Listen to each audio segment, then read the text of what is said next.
భారీ పాకిందన్నా కదా గులాబీ. ఇదిగోండి ఫ్రెండ్స్, ఈ కలర్ వచ్చింది.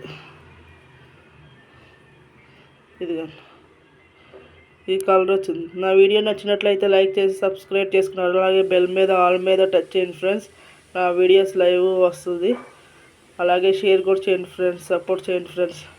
ఇదిగోండి, ఇది ఒకటి వచ్చింది పువ్వు. ఇక్కడ కూడా మొగ్గ వస్తుంది విచ్చుకుంటాకి. ఇది కూడా విచ్చుకోవడానికి రెడీ అయ్యింది. అలాగే ఇదిగోండి నాటు గులాబీ, ఇది ఒకటి, ఈ కింద ఒకటి, ఇదొకటి, మళ్ళీ ఇదొకటి, మళ్ళీ ఇదొకటి. 5 ఫ్లవర్స్ పూసినాయి ఫ్రెండ్స్.